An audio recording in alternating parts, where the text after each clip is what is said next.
This is Sandie The Lilith from Defacing God, and you are listening to FANTASM Podcast. Phantasm. Maximum terror. That's your target audience, baby! Phantasm. And you know something? I sort of enjoyed it. Phantasm. Sell the metal! Sell the metal! Sell the metal! Sell the metal!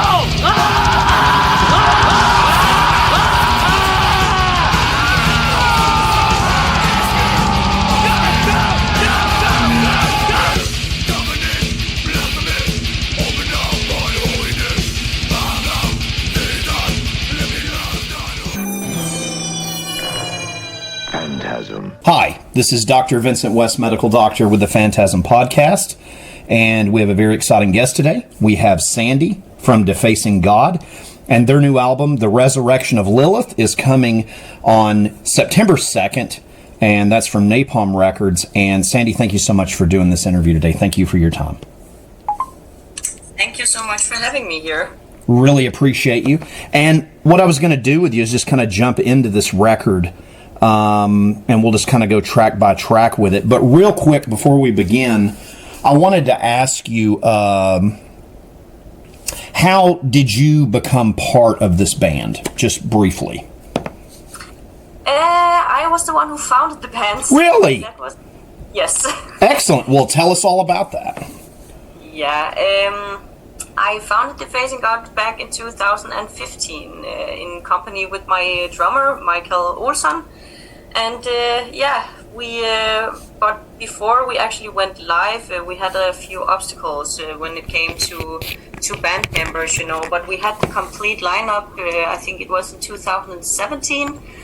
And when we had the right constellation in the band, we started to work on the album, and this is the album that will be released here in September. Excellent.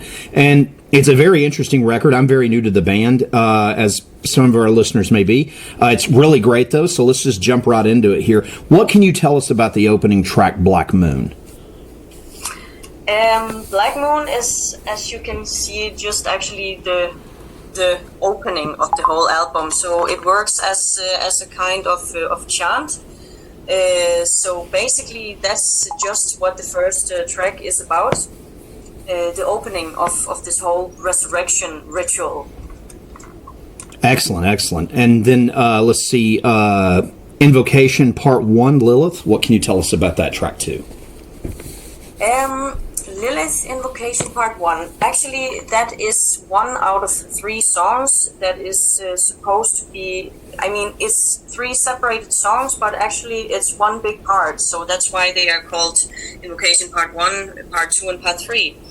And Lilith, or the Invocation Part 1, is about Lilith, so to speak, because most of this album revolves around Lilith and her resurrection. So this Invocation Part 1 is basically just an invocation of Lilith. As simply as that. Fantastic. And then track 3, The Resurrection. Yeah. The Resurrection is the title track of the album, and here is where the whole story, the whole resurrection begins. And that song is actually more or less also about Lilith, and here I tell a little bit more story-wise about what happened to her, and now she's coming back for her revenge. So that is more or less a follow-up to this Invocation Part 1. Fantastic. And you guys, is that the one you all have the video for? Sorry, come again? Is that the one you all have the music video for? Is it for The Resurrection? Or am I wrong about that? We released the 2 singles so far, but the third one coming out, or the one that will be released right before the album drops, is The Resurrection, and we will have a lyric video for that, because I thought that it makes sense to actually make a lyric video, because this is where the whole story begins, so I thought it made sense to actually show off the lyrics. Absolutely. And let's see, track 4, Invocation Part 2, Jezebel. Yes. As the title says, that is an invocation of the demon Jezebel, because these 3 demons, female figures of demons are like, as said, Lilith, and then there is Jezebel, and then there's Abuso. And I used these three female demons as a form of Trinity, you know, because it's a message about that the more we stand together, the stronger we are, you know. So in this whole resurrection, I will also invoke my blood sisters, you know. So that is what happens in Invocation Part 2. I invocate my sister Jezebel. Fantastic. And then following right up with that, the next track is Invocation Part 3. And what can you tell us about that one? Yeah, that's basically the same. Again, in that song, I tell a little bit about who this demon is, and it is an invocation about her because she's my third sister, and I need her for this whole resurrection setup. You know, the whole ritual, because we need to stand strong. You know, it's like a sisterhood. So that's where these demons come in. So to say. So these three parts, it's actually one song, but they are divided in three. It's very, very cool. And then the next track, Rise of the Trinity.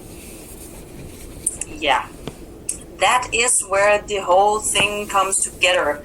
Rise of the Trinity is a follow-up on Invocation Part 1, 2, and 3. This is where the three sisters of blood and flesh, that they reunite, and they are coming back to take their revenge, you know, to speak up for all the women who didn't have a voice throughout history, because most of the album evolves around especially the witch hunt that we had in Europe.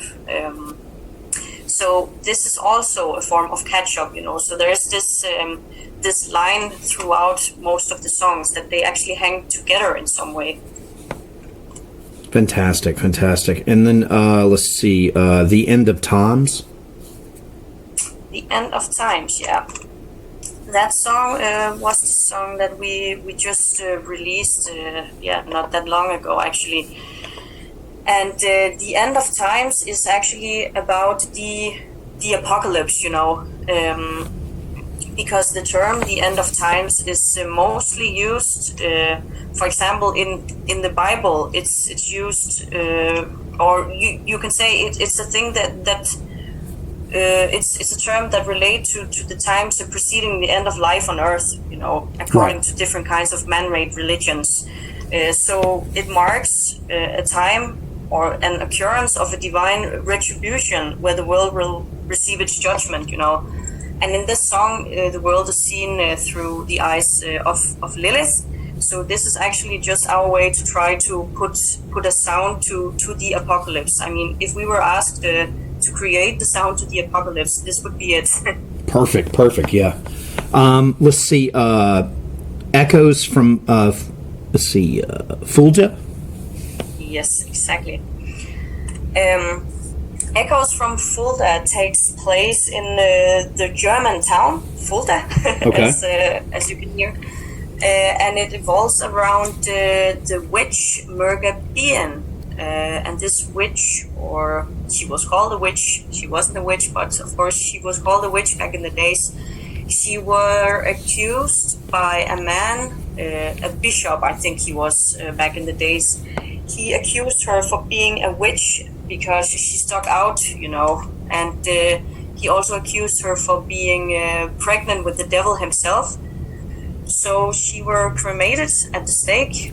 And while she was, or after she were cremated, they found out that she was actually not pregnant. But this Balthasar from Bernbach, he were a malicious, so to say, a little prick who stood in front of many of these witch burnings in Fulda back then. So this is the story about what happened back then, you know. And then I put in the element of Lilith, that she will come back and, you know, take her revenge over him and give this Murga Bien, as the woman's name was, a voice, because she never had a voice. Fantastic. And then the next track, Death Followed Like a Plague. Yeah.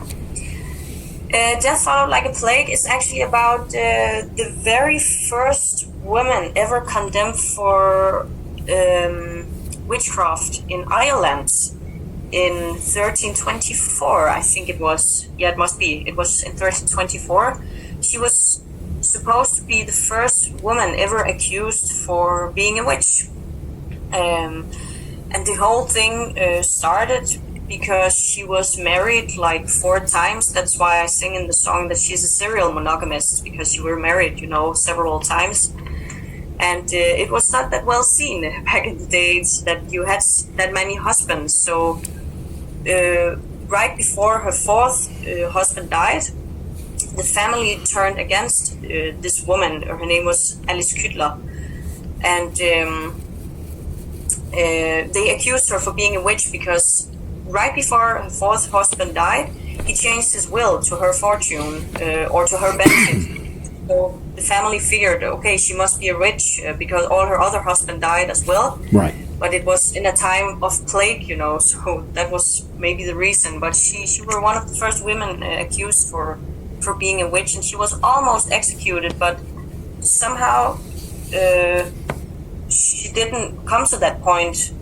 And then she was actually just written out of history, so to say. So that story evolves around her. Okay. Very interesting. And then the next track, Enslaved. Yeah. Enslaved is pretty much about how society is set up nowadays and always have been, and I was actually pretty much inspired in that song during the pandemic that we are much more enslaved by society than we can even comprehend. So yeah, that's basically what that song is about. Excellent. And then let's see, In the Land of Rain and Sorrow. It's a little bit the same concept actually, but here that song is more dedicated to the people who are not seen and heard in our society constellation. People who have mental illness, for example, people look down on them because they are maybe not, they don't have the abilities to work, for example, and then people look down on them. And all the people that I don't know how to put it, but all the weaker people, the people who need an extra hand, the way that the society treat them like they are just animals and that they have no value in this world. That is pretty much what the song is dedicated to, and how wrong the society handle people who actually need this extra help. Sure. So again, yeah, it's a point out to how our society is built up and how we deal with people who need help and people who are in need. Fantastic. Let's see, and then the last track, Into the Mist of Memories. Yeah, that is the end song of the album, and that is actually is again about Lilith and from her point of view, and that now she's back in the world. She's here to give all the people or women most in general a voice who never had a voice through time. So that is a warning and about how I want to take all these sinners with me and make them disappear into the mist of memory, I think I hear your doggies there. That's what'd you say? Sorry. I said I think I can hear your dog barking. I think, or somebody's dog's barking. I think it's outside. That's funny. Now, look, this record's fantastic. Can you tell us a little bit about the recording process for it? Yes, I can. And again, I could talk days about all these tracks, but I really tried to make it short. Oh no, it was great. It's perfect. It's exactly what I wanted. Thank you so much. Let's talk about the writing process for it. The writing process. For the record, yeah. Sorry, you disappeared a little bit. I think my computer or the connection is a little bit fucked up. Is that better? Yeah, I hear you. Okay, perfect. Can you repeat the question again? Oh, I was just going to say, can you talk about the writing process for the record, and then recording? Yes.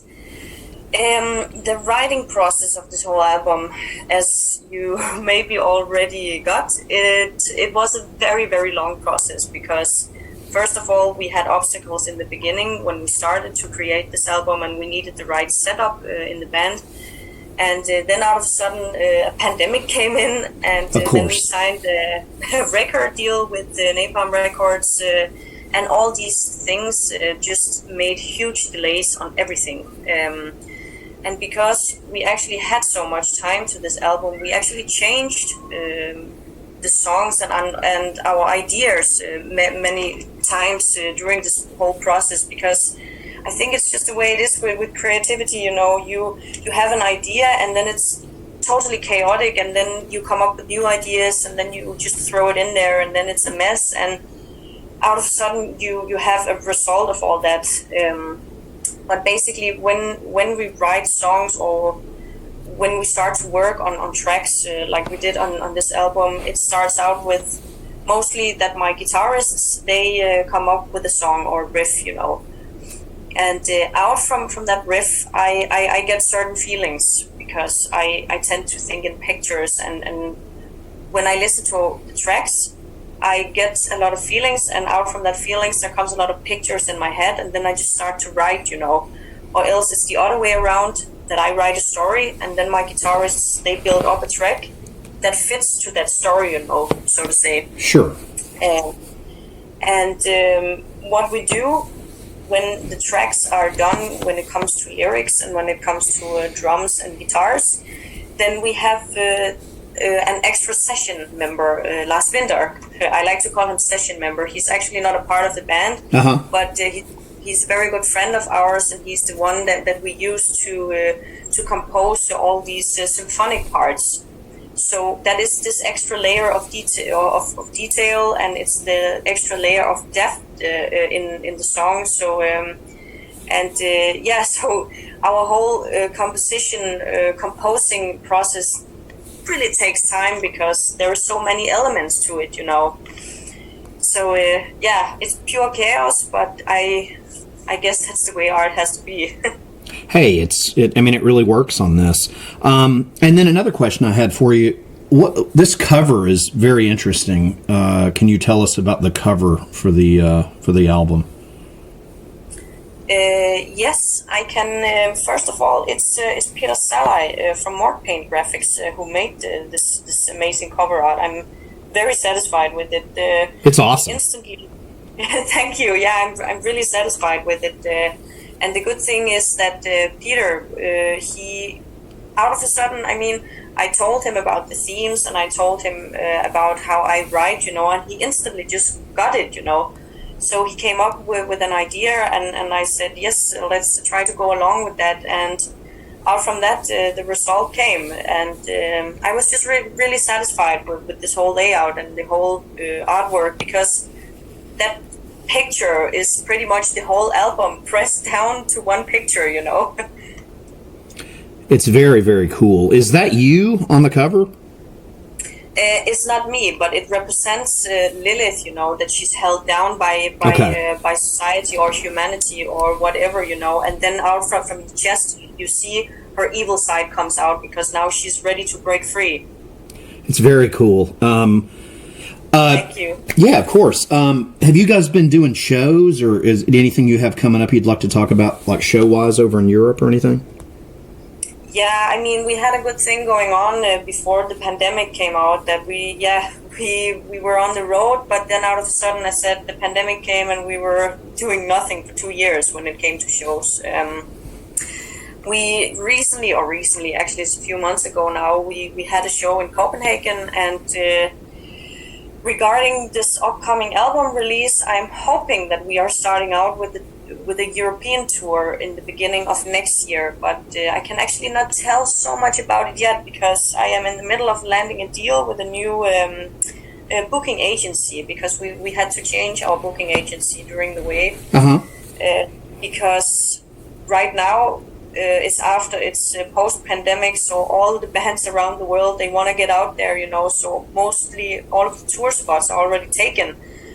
So it's pretty hard to set something up right now, but the plan is to tour after this release, but I think it will be around beginning next year, hopefully. Well, fantastic. Well, guys, Defacing God's debut album, The Resurrection of Lilith, is going to be available September 2nd on Napalm Records. Sandie, thank you so much for doing this. I hope we can do it again sometime. This was a lot of fun. Thank you. It was my pleasure, and of course. Thank you so much for doing this today. It was a lot of fun. Thank you so much for having me. I appreciate you. This is the first actual interview. I've been doing interviews for 7 years, but this is the first artist we've had from Napalm come on, so that's really cool. Oh, awesome. Yeah, okay. But yeah, just let me know another time. I'm glad to do it again. So, but yeah, thank you for having me, and take care. Phantasm. And you know something? I sort of enjoyed it.